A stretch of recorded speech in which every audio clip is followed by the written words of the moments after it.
Hello again, I'm Bob Weir with another candidate video for the Cross Timbers Gazette. My guest today is Jim Berendt, who is running for mayor of Flower Mound. Mr. Berendt is running against two-term incumbent Mayor Tom Hayden and another longtime resident, Genevieve Scott. Ms. Scott was the subject of a recent interview, and Mayor Hayden's interview has also been scheduled. Thank you for being here, Mr. Berendt. Nice to be here, Bob. If you would, please give voters some background information, such as education, occupation, community involvement, and such. Basically, my background is a financial background. I spent 20 years in the Marine Corps, retired from the Marine Corps in 1984.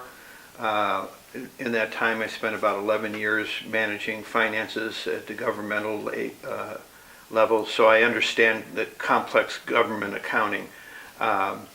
Worked for Camp Lejeune, North Carolina, which was a self-contained base, had our own school system, so we, in essence, we're a city.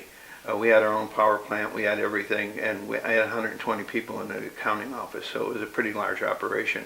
After that, I moved into the public sector, worked for Arthur Young, worked for mostly as a consultant after that, worked for Martin Marietta, B.F. Goodrich, worked for a lot of very large organizations, EDS here in Dallas.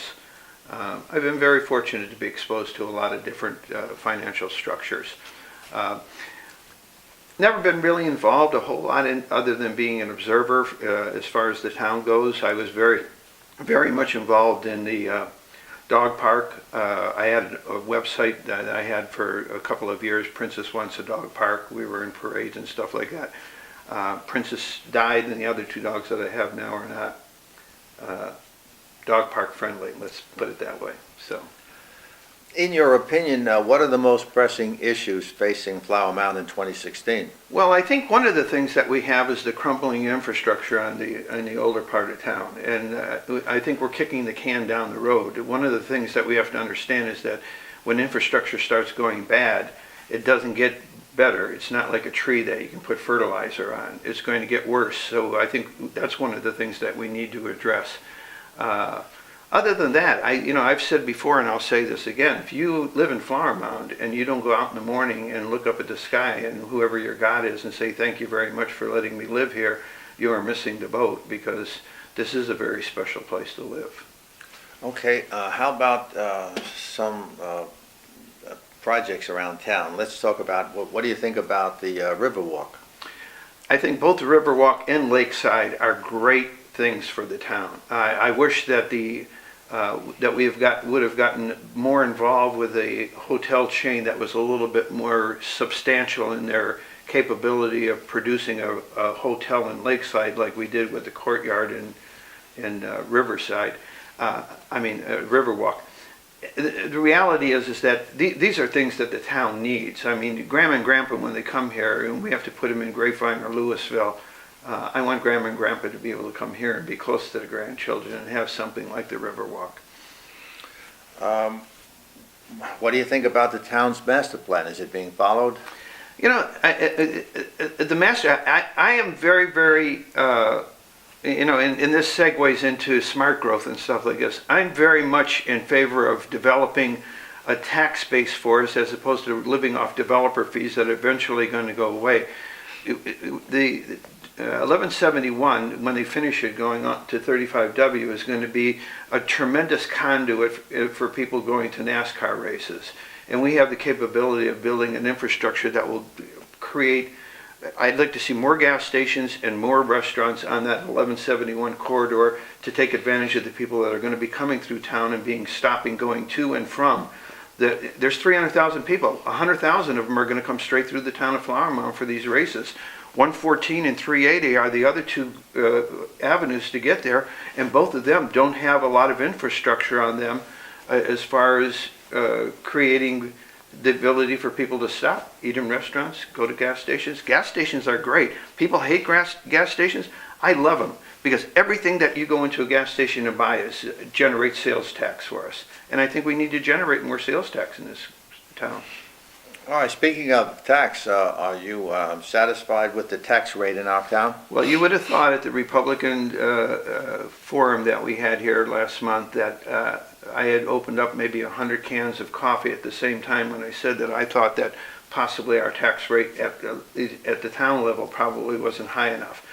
I don't think that you can go cheap and say, I don't want to spend a lot of money on taxes, and then turn around and say, but I expect to have the highest possible service that we can.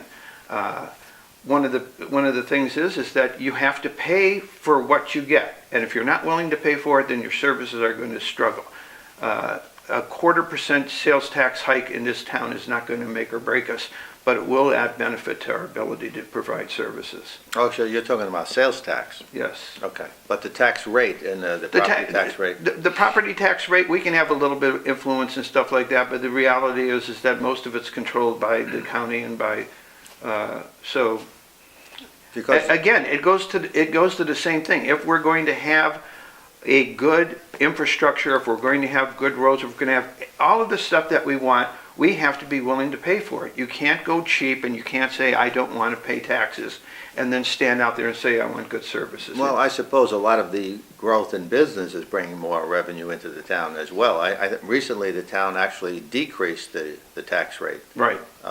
And hopefully that's because of the business growth. Anyway, how about, what do you feel represents the uniqueness of Flower Mound? We're in the top 25 in almost anything that everybody says about where we are unique based on the fact that the rest of the world looks at it as being unique. I think part of the problem is that we have a very small segment of the population that thinks that we're unique because of the fact that we live here. We are blessed to live here. We are not only blessed, but we are lucky and blessed to live here.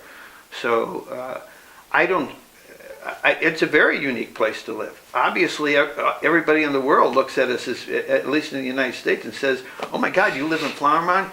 I travel a lot. My wife's in the travel industry. We travel a lot. We've been across the ocean 10 times this year, and you'd be surprised how many people say, "Where are you from?" And I'll say, "Dallas, Texas," and they're Americans. And then I say, "Oh, Flower Mound." They go, "Oh, you live in Flower Mound?" I mean, 65,000 people, and people in Europe know who we are.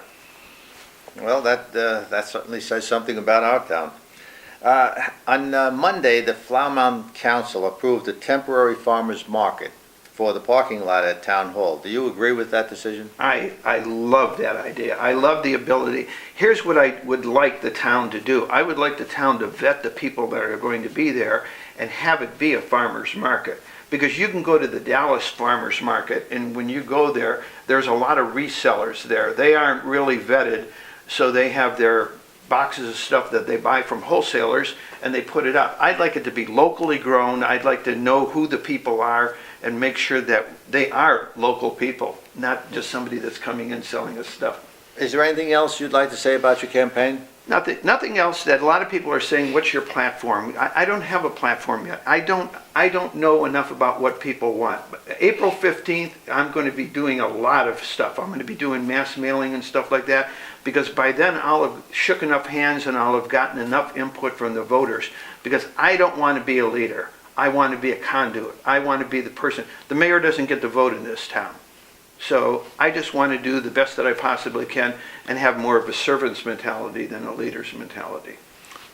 Well, Jim Berendt, I want to thank you for coming here for this interview, and I want to wish you well in the campaign. Thank you very much. Thank you. Okay. And thank you for watching.